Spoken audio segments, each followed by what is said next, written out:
Hello everyone, जय हिंद, वंदे मातरम। मैं Krishna sir और आपका स्वागत करता हूं कृष्णा स्टडी मस्ती के यूट्यूब चैनल पे। तो बने रहिएगा, वीडियो को अंत तक देखिएगा और अगर चैनल पे पहली बार विजिट कर रहे हैं तो चैनल को सब्सक्राइब करते हुए बेल आइकन को प्रेस कर दीजिएगा, जिससे कि आपको अन्य जानकारियाँ भी साथ साथ में मिलती रहे। तो चलिए, ये सार संग्रह का टॉपिक है जिसमें हम लोग सेकेंड सेशन लेके उपस्थित है। फर्स्ट सेशन हो चुका है, अगर आपको देखना है तो जाके कृष्णा स्टडी मस्ती के यूट्यूब चैनल पर वहाँ से आप विजिट कर सकते हैं। अगर हम बात करें तो ये सेशन आपके लिए काफ़ी हेल्पफुल होने वाला है। विभिन्न परीक्षाओं में किसी भी एग्जाम में अगर आप बैठते हैं तो उसमें आपको देखने को मिल जाएगा। और आज का जो मेरा सेशन है, हम लोगों को पिछली सेशन हम लोग कुछ 50 क्वेश्चन कंप्लीट कर लिए थे और आज का जो हम लोगों का है 51 नंबर क्वेश्चन लेके आगे चलना है, और जिसमें हम लोग देखेंगे भारतीय अर्थव्यवस्था के बारे में। ओके, चलिए हम लोग स्टार्ट करते हैं और ध्यान से क्वेश्चन को देखिएगा। भारत के लिए विदेशी मुद्रा आय का सबसे बड़ा स्रोत कौन है?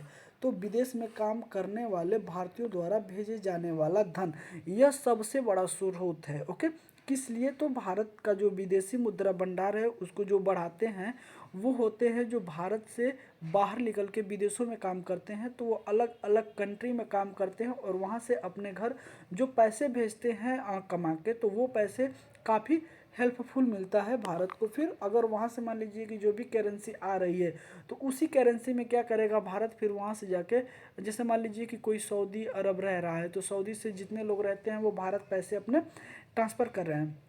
अब जब भी भारत को सऊदी अरब से तेल लेना होगा तो वही मुद्रा जो है उठा के उनको दे के और फिर वहाँ से क्या कर लेगा, तो तेल ले लेगा। ओके, तो इस तरीके से अलग अलग कंट्री में ऐसे करके व्यापार होता है। ओके, अगला है कि किस भारतीय उद्योग क्षेत्र में सबसे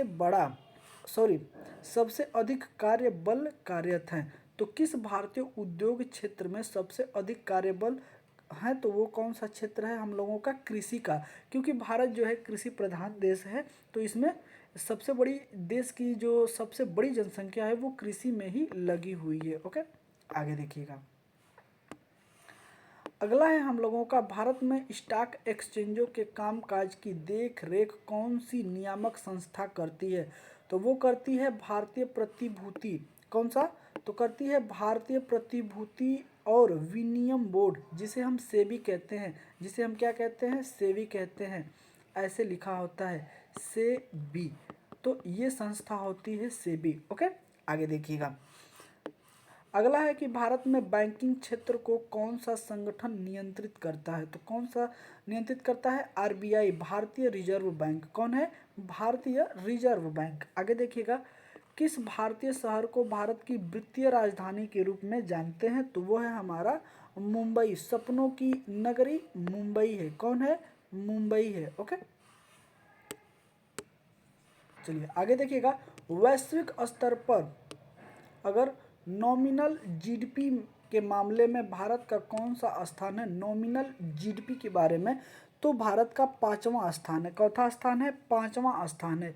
किस भारतीय राज्य की प्रति व्यक्ति आय सबसे अधिक है? तो वो कौन सा है? गोवा। कौन सा राज्य है? गोवा। गोवा में प्रति व्यक्ति आय सबसे अधिक है। भारत में नए बैंकों को लाइसेंस दिए जाने के लिए न्यूनतम पूंजी की आवश्यकता क्या होती है? तो न्यूनतम पूंजी की अगर बात करते हैं तो 500 करोड़ पूंजी आपके पास अगर है तो आप बैंक को लाइसेंस के तौर पे, आप जैसे बैंक खोलना चाहते हैं तो आपके पास 500 करोड़ रुपए होने चाहिए, तब जाके आपको लाइसेंस मिलेगा। ओके, कौन सा भारतीय बैंक भारतीयों के लिए पूर्ण स्वामित्व वाला बैंक था? तो वो था Punjab national bank, PNB. PNB था पंजाब नेशनल बैंक। आगे देखिएगा। भारत की जीडीपी में सबसे अधिक योगदान किस क्षेत्र का है? तो सेवा क्षेत्र का। ओके, तो सेवा क्षेत्र का इस समय क्या है? तो सबसे ज़्यादा हो चुका है। लगभग अगर हमें पता है तो मैं जहाँ तक बता पा रहा हूँ कि लगभग 53 या फिर 53 या 52 कुछ ऐसे करके, या 53 करके ही पॉइंट हो चुका है जीडीपी में। ओके, सेवा क्षेत्र का। ओके, सेवा क्षेत्र का जो हो चुका है कितना, लगभग 50% से ऊपर बढ़ चुका है। ओके, आइए अगला टॉपिक है हम लोगों का कि सामान्य विज्ञान एवं तकनीकी के बारे में हम लोग डिस्कशन कर लेते हैं। अगला है आधुनिक आवर्त सारणी में कितने आवर्त और समूह होते हैं? तो 18 समूह और 7 समूह होते हैं। ओके, कितने? 18 समूह 18 आवर्त और 7 समूह होते हैं। ओके, अगला देखिएगा, जब अम्ल अल्कोहल के साथ अभिक्रिया करता है तो निम्नलिखित में से क्या बनाता है? तो क्या बनाता है? एस्टर बनाता है। क्या बनाता है? एस्टर बनाता है। ओके, अगला देखिएगा, उन अभिक्रियाओं को क्या कहते हैं जिनमें ऊष्मा उत्पन्न होती है? तो ऊष्मा छेपी कहते हैं। क्या कहते हैं? ऊष्मा छेपी कहते हैं। चलिए, तो आगे देखिएगा, अगला क्वेश्चन है कि जीव विज्ञान की कौन सी शाखा पृथ्वी पर जानवरों के वितरण के वैज्ञानिक अध्ययन के लिए जानी जाती है? तो वो कौन सी है? प्राणी भूगोल। कौन सा है? प्राणी भूगोल। ओके, आगे देखिएगा, कोयला, पेट्रोलियम और प्राकृतिक गैस किस प्रकार के ईंधन के उदाहरण हैं? तो जीवाश्म ईंधन के। किसके? जीवाश्म ईंधन के उदाहरण है। कौन कौन से? तो कोयला हो गया, पेट्रोलियम हो गया और प्राकृतिक गैस हो गया। ये कैसे उदाहरण है? जीवाश्म ईंधन। ओके, आगे देखिएगा, गैसोहोल। गैसोहोल जो ईंधन का एक सस्ता विकल्प है, इसे पेट्रोल में किस फसल के रस को मिलाकर तैयार किया जाता है? तो गन्ने का रस। क्या है? गन्ने के रस से। ओके, आगे देखिएगा, एलपीजी गैस के रिसाव आदि की पहचान के लिए गंध हेतु मिलाई जाने वाली गैस कौन सी होती है? तो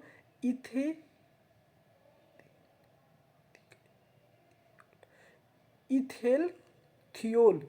इथेन थियोल क्या होता है? Ethane thiol. ओके, तो ये गैस मिलाई जाती है। अगला है कि भूमि स्तर उपग्रह का कक्षीय वेग होता है। कितना होता है?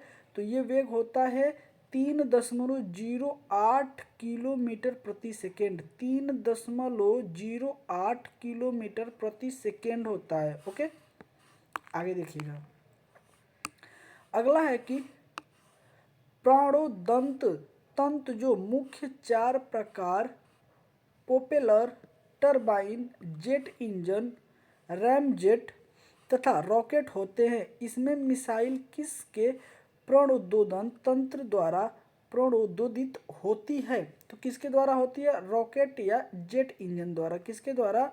रॉकेट या जेट इंजन द्वारा।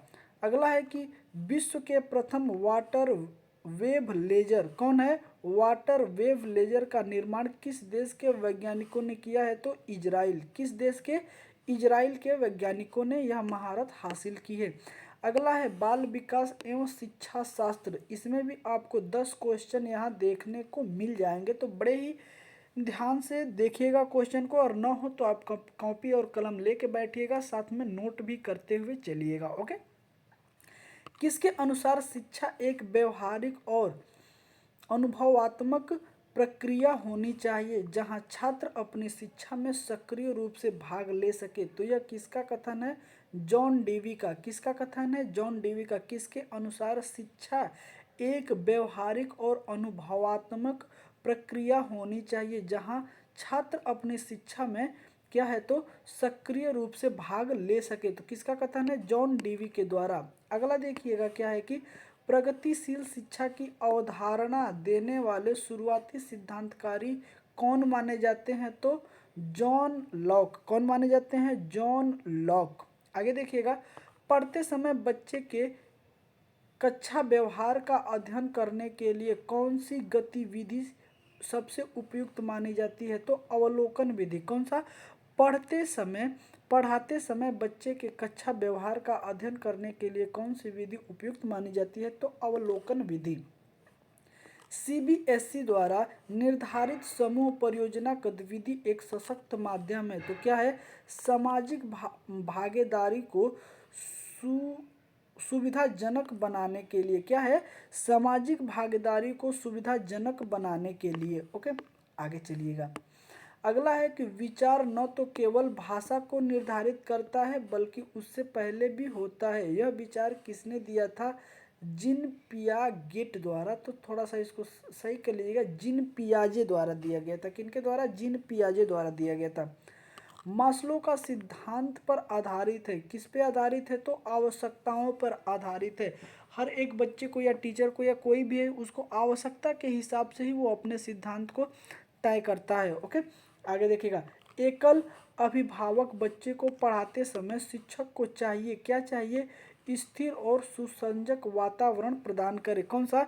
स्थिर और सुसंजक संजक वातावरण क्या करे? प्रदान करे। ओके, आगे देखिएगा क्या है।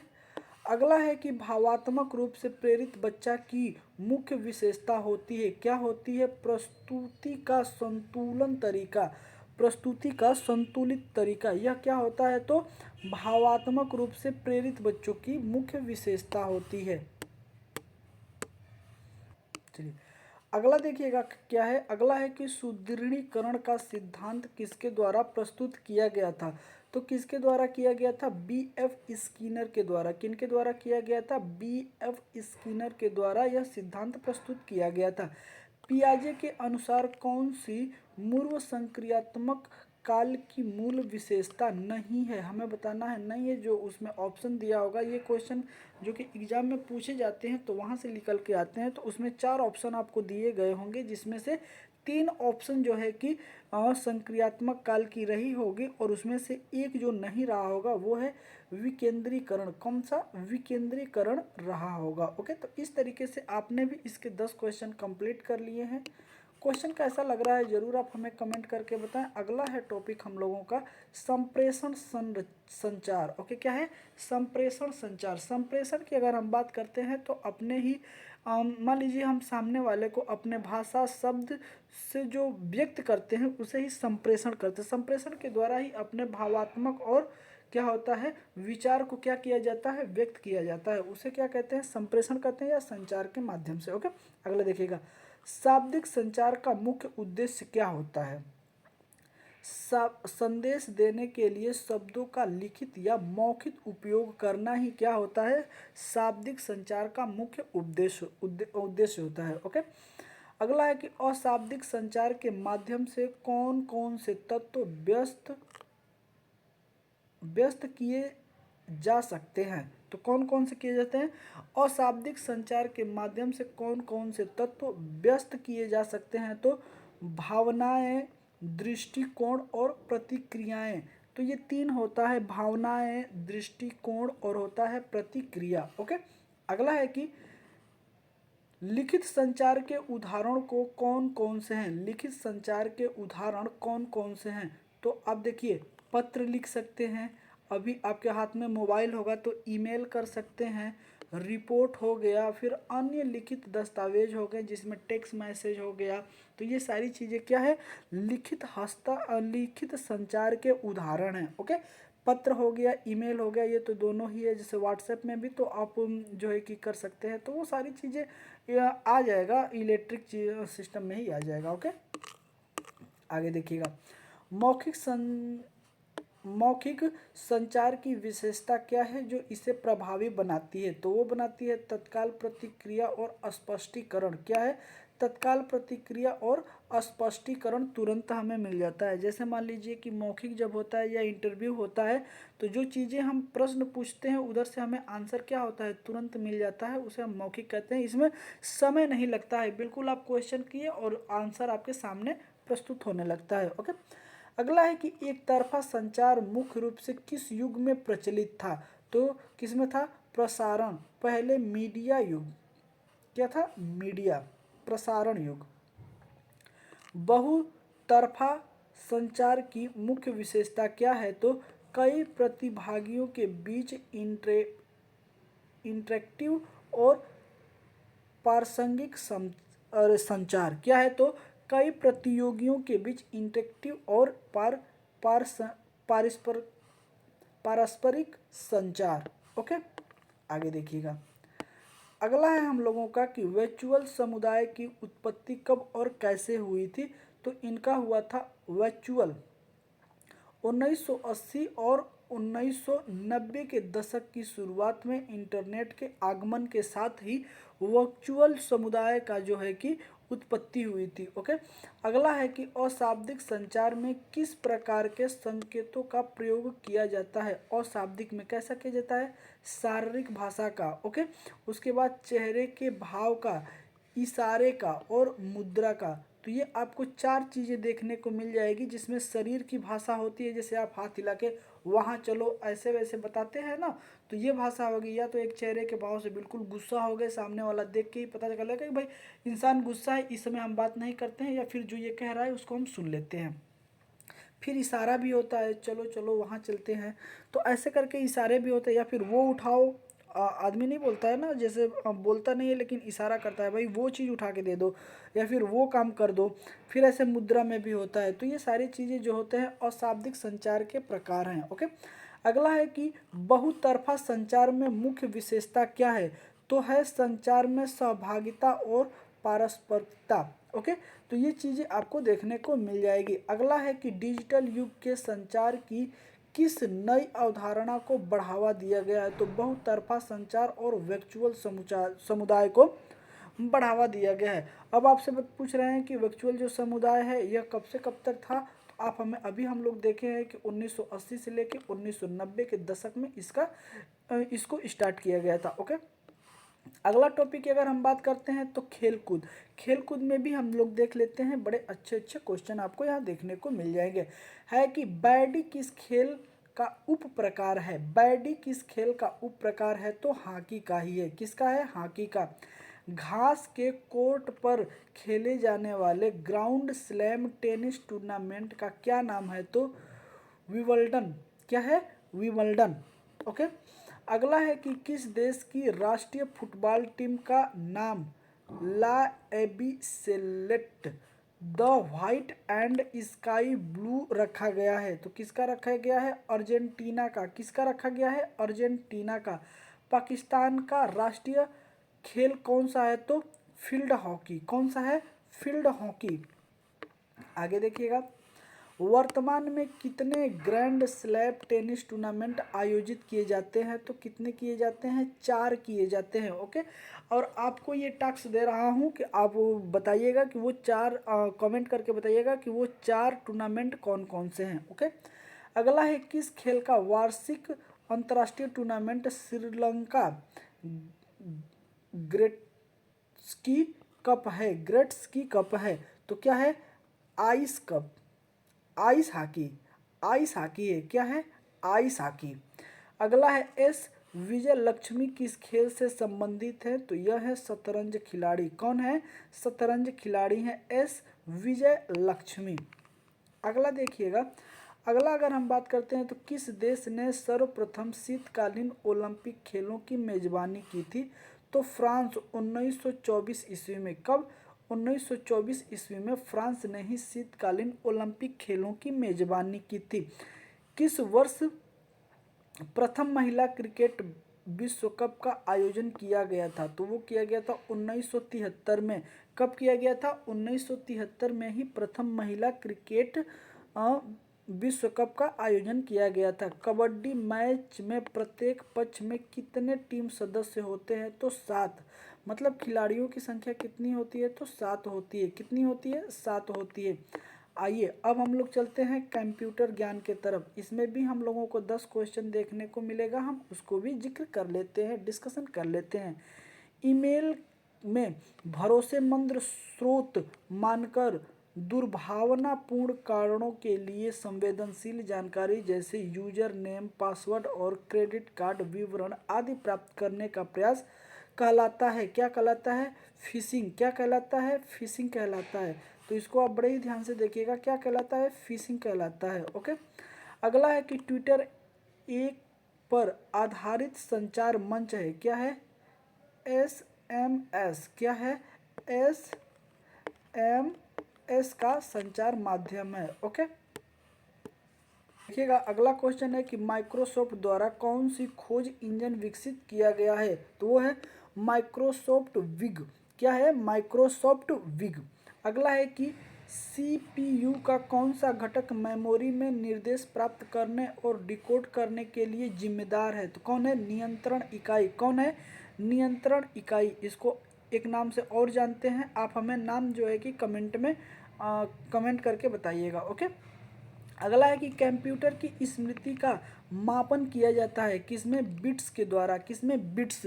बिट्स होता है, फिर बाइट होता है, फिर MKB होता है, फिर MB होता है, फिर उसके बाद क्या होता है, जीबी होता है, फिर गीगा होता है, फिर क्या होता है, टरबाइन, अरे ट्राइब ऐसे करके ही होता है, ठीक है। तो ऐसे ऐसे बढ़ता जाता है। अगला है कि साइबर सुरक्षा में एन्क्रिप्शन का उद्देश्य क्या है। तो साइबर सुरक्षा में एन्क्रिप्शन का उद्देश्य है निजी और व्यक्तिगत डेटा की सुरक्षा। क्या है, निजी और व्यक्तिगत डेटा की सुरक्षा। आगे देखिएगा, अगला है हम लोगों का ASCII का पूर्ण रूप क्या है। तो यह है American standards core for information interchange. तो इसका क्या है, पूरा फुल फॉर्म है American standards core for information interchange. अगला है विंडोज ऑपरेटिंग सिस्टम में टास्क बार का प्राथमिक कार्य क्या है। तो उसका है एप्लीकेशन लॉन्च करना और खुली हुई विंडो का प्रबंध करना। तो विंडो ऑपरेटिंग सिस्टम में टास्क बार का प्राथमिक कार्य क्या होता है, एप्लीकेशन को क्या करता है, लॉन्च करता है और खुली हुई विंडो को क्या क्या करता है, प्रबंध करता है। ओके। अगला है मदरबोर्ड का प्रथम कार्य होता है, क्या होता है, हार्डवेयर घटकों के बीच संचार और समन्वय की सुविधा प्रदान करना। हार्डवेयर घटकों एवं संचार और समन्वय के बीच क्या करता है, सुविधा प्रदान करना इनका कार्य होता है। अगला देखिएगा VFX, VFX का पूर्ण रूप क्या है। तो वर्चुअल इम्फेक्ट। ओके। आगे देखिएगा, अगला जो है हम लोगों का यही लास्ट होने वाला है और इसमें हम लोग बात करेंगे कृषि से संबंधित। ओके, बड़े ही ध्यान से देखिएगा, गुणवत्ता प्रमाणित बीजों का लेबल टैग रंग दिया जाता है किससे, तो नीला से। किससे रंगा जाता है, नीला से। स्वर्ण क्रांति का संबंध किसके उत्पादन से है, तो बागवानी और शहद से। किससे है, बागवानी और शहद से संबंधित है। अगला देखिएगा क्या है कि गैर फलदार फलों के लिए कौन से जैव उर्वरक का प्रयोग किया जाता है, तो एजोटोबैक्टर्स का। किसका, एजोटोबैक्टर्स। ओके। अगला है कि ड्रिप सिंचाई के संबंध में कहा जा सकता है कि यह कम करता है किसका, मृदा अपरदन और जल अपवाह को क्या करता है, यह कम करता है। धान की खेती में फडलिंग का उद्देश्य क्या होता है, रोपाई में आसानी। क्या होता है, रोपाई में आसानी। धान की खेती में फडलिंग का क्या उद्देश्य होता है, रोपाई में आसानी। 750 से 1150 mm के बीच वर्षा वाली फसलों की खेती को कहा जाता है शुष्क भूमि खेती। क्या कहते हैं, शुष्क भूमि खेती। ओके। आगे देखिएगा, अगला है कि किस राज्य के कुछ हिस्सों में 400 वर्ष पहले नहर सिंचाई की एक प्रणाली विकसित हुई थी जिसे कुला कहा जाता था। तो वह किस प्रदेश में था, हिमाचल प्रदेश में। कहाँ, हिमाचल प्रदेश में। 400 वर्ष पहले नहर का जो ढांचा है या फिर हम बता सकते हैं जो ये स्वरूप है, वो 400 साल पहले हिमाचल प्रदेश में स्टार्ट किया गया था और उसे कुल्हा कहा जाता है। हरे चने का वैज्ञानिक नाम होता है सीसर। क्या होता है, सीसर एरिएटिनिक। सीसर एरिएटिनिक। ओके। अगला है कि नीली क्रांति संबंधित है किससे, मत्स्य पालन से। मत्स्य पालन से क्या संबंधित है, नीली क्रांति संबंधित है। 2000 हेक्टेयर से 10,000 हेक्टेयर तक के संस्कृति कमांड क्षेत्र CCA वाली सिंचाई परियोजना को कहा जाता है मध्यम सिंचाई परियोजना। क्या कहा जाता है, मध्यम सिंचाई परियोजना। अगला है हम लोगों का विविध, और ये हम लोगों का सेशन का लास्ट हो जा और हम लोग 130 क्वेश्चन इसमें कंप्लीट कर लें। ओके। तो अगला है 121 की भारत के राष्ट्रीय ध्वज के चक्र में कितनी तीलियां होती हैं, तो 24 तीलियां होती हैं। भारत के राष्ट्रीय ध्वज की लंबाई और चौड़ाई का अनुपात होता है 3:2। कितना होता है, 3:2। द्रोणाचार्य पुरस्कार, भारत रत्न, कलिंग पुरस्कार और अशोक चक्र में कौन सा पुरस्कार केवल रक्षा कर्मियों को दिया जाता है, तो वो दिया जाता है अशोक चक्र। कौन सा दिया जाता है, अशोक चक्र दिया जाता है। आगे देखिएगा क्या है, कौन सा विश्व का सर्वोच्च पर्यावरण संरक्षण पुरस्कार है? तो वो है गोल्डन पांडा पुरस्कार। कौन है? गोल्डन पांडा पुरस्कार। अगला है भारत रत्न सम्मान पाने वाली प्रथम महिला कौन थी? तो वो थी इंदिरा गांधी। कौन थी? इंदिरा गांधी। भूरी क्रांति किससे संबंधित है? तो भूरी क्रांति उर्वरक से संबंधित है। किससे संबंधित है? उर्वरक से संबंधित है। पूर्व मध्य रेलवे का मुख्यालय कहाँ है? पूर्व मध्य रेलवे का मुख्यालय है हाजीपुर, बिहार। बिहार के हाजीपुर में स्थित है। भारत के प्रथम उप मुख्यमंत्री व गृह मंत्री कौन थे? तो वो थे सरदार वल्लभ भाई पटेल। कौन थे? सरदार वल्लभ भाई पटेल। आगे देखिएगा, भारत के प्रथम मुख्य चुनाव आयुक्त कौन है? तो सुकुमार सेन है। कौन है? सुकुमार सेन है पहले। ओके, आप कमेंट करके बताइएगा कि वर्तमान में कौन है। ठीक है। अगला है कि भारत के प्रथम नोबेल पुरस्कार विजेता वैज्ञानिक का नाम था सीवी रमन। कौन थे? सीवी रमन। तो इस तरीके से आज हम लोगों ने सार संग्रह का जो टॉपिक लेके चल रहे थे उसको हम लोगों ने आज ख़त्म कर लिया है, और इसमें टोटल के टोटल 2 ही वीडियो में हम लोगों ने 130 क्वेश्चन कंप्लीट कर लिए हैं। सेशन कैसा लगा ज़रूर आप हमें कमेंट करके बताएं, और मिलते हैं आपसे अगले सेशन में। तब तक के लिए जय हिंद, वंदे मातरम। अपना ख्याल रखिएगा।